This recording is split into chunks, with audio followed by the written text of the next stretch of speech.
In her book, The Long Loneliness, Dorothy wrote, "All my life I have been haunted by God." And where did this haunting God lead her? To the life of simplicity and poverty with the poor, to solidarity with the outcast. This haunting God led Dorothy to jail because she spoke and acted for the rights of women and men, of laborers and workers. She was led to jail because she stood with the farm workers, and to prison because she would not tolerate the militaristic posture of this country. She was led ultimately to community, to love. This being haunted by God became for her a stupendous and extraordinary pilgrimage, a pilgrimage of faith. For sure, the Sermon on the Mount sums up the entire life and spirit of Jesus, and that is an invitation which Dorothy, with consummate conviction, accepted. She realized that love is an exchange of gifts, the gift of faith, and she in turn offered the gift of her life lived in faith, given for us and thousands of others. The Sermon on the Mount, along with the 25th chapter of St. Matthew, the cornerstone of the Catholic worker movement, is not some general guide or optional outline. It is the very expression of the flesh and blood of Jesus, the incarnation of truth. Dorothy showed by her love that yes, the gospel is possible. Excerpts from Eulogy at the Funeral of Dorothy Day.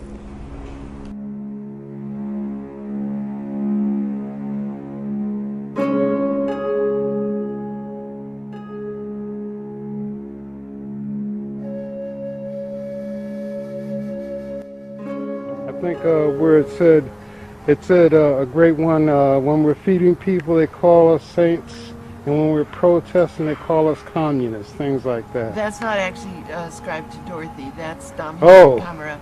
He was the Archbishop of Recife in Brazil. Ah. But it would apply to Dorothy too.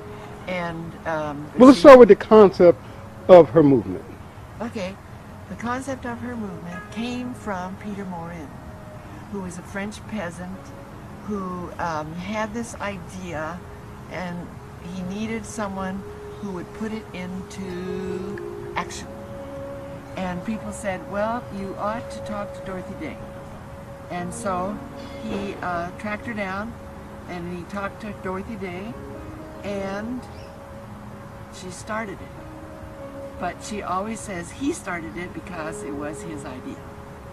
And it was the idea of starting with a newspaper, an outreach, so that people had an understanding of the thinking behind the movement. And this happened in 1933, time of the Great Depression.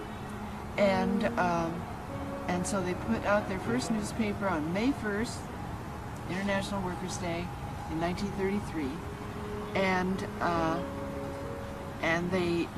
she named it the Catholic Worker because of the Daily Worker, the communist paper. So then she said, well, ours will be the Catholic Worker, and people were on the streets and they needed food and all this, and so she just started trying to address the needs of the people. Says that she didn't start a soup line, that the man that was giving out the clothing ran out of clothing, and he said, well, I don't have any more clothing, so why don't you come in and have a cup of coffee? And people started immediately lining up for a cup of coffee, and then that grew to making soup, and then she started letting people sleep on the floor in her apartment, and then one day these two women came. She only had men, and she said, and these two women said they had no place, so could they spend the night? And she said, well, as you can see, the place is full, and it's all men. They're even on the floor of the kitchen. And so they left. But shortly after that, one of them came back and she said, and where's your companion? She said, well, when we left here, we had no place to go. And she walked over to the train station and threw herself in front of a train. And Dorothy was overwhelmed by that. She took her last $5. She went over a couple of apartment buildings where there was a sign, and she rented another room to let more people sleep inside. And that was the beginning of her having hospitality houses.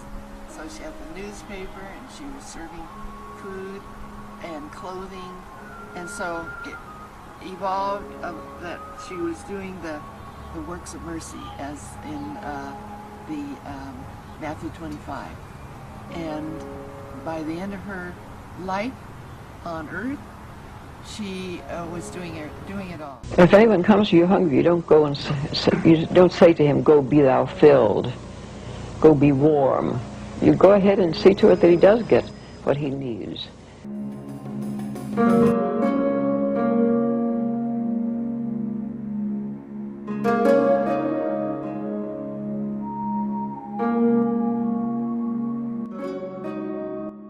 Word got around about this woman, and people started asking her to come and speak all over the country. And so she drove around the country. I mean, she didn't drive, but she was driven around the country to speak places. And then other people said, well, I think I can do that too. Mm-hmm. And so the houses started. The voluntary poverty, well, the principles in her mind as to why that would be the best thing to do for effective, genuine effectiveness. Well, this would be an example. There's this much in the world, and it should be shared by everybody.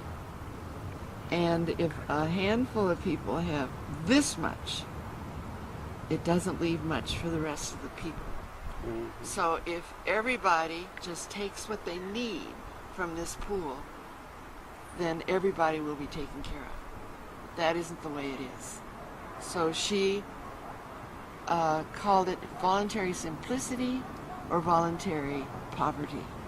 And she only took what she needed.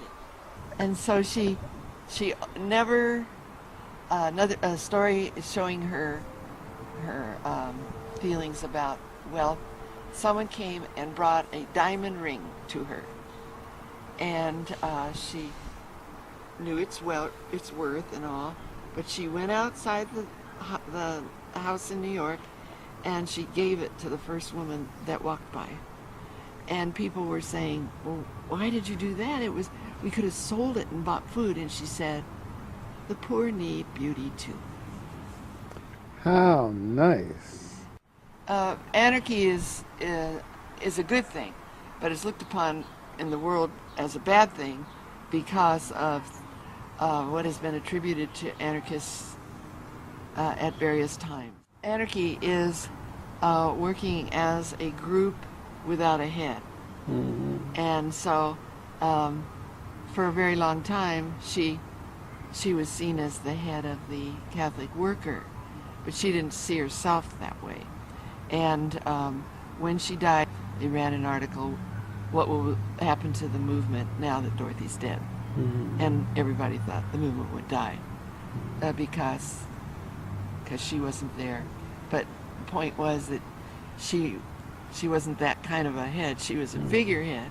People knew her as connected with the Catholic worker, but she didn't tell. Like when we were first in our early years, we owed a lot of money on the house on Cumming Street. Mm-hmm. And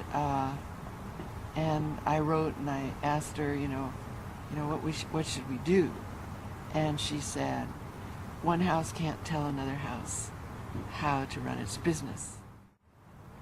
She was an anarchist in so much as she was the head of a movement that grew beyond what she expected, and which didn't have headquarters or anything. Dorothy accomplished the unaccomplishable, I'd say. The impression I had briefly going over work was that so many systems are unnecessary, and that if we somehow take personal responsibility, each of us, is better than relying upon a system that eventually will probably get corrupt anyway, Yeah. or already is corrupt, Already is just by the nature of it doing for so many people when it doesn't even know them. Personalism is a part of the movement, that if you see something that needs doing, do it. Yeah. And if it's too big for one person, well then get some people to help you. Mm-hmm. But don't wait for the government to do it. Don't wait for the church to do it. Don't take the time to create a great big corporation that'll do it. Just get going. Just start. Do it. And so sometimes people have come to talk to us or to me about, I think I'd like to start a Catholic worker. How do you do that? And we always say, you just start. And some people get that and just start. And other people need so much direction. Long ago, I read 2 books by Benson, a priest, English priest, and one of them, called Lord of the World, was figuring out what the kind of world we'd have if the good prevailed, and the other was what kind of world we'd have if the evil prevailed. Both were dictatorships.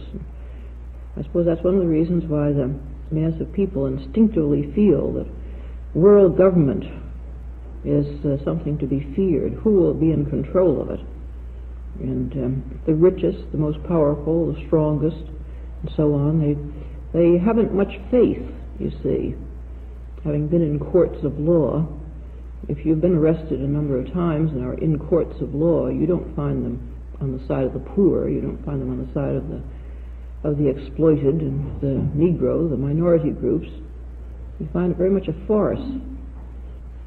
I can't help but see over the years how easy a thing is triggered into hostility, and how little effect is being had, how little change is being brought about by something enforced by law.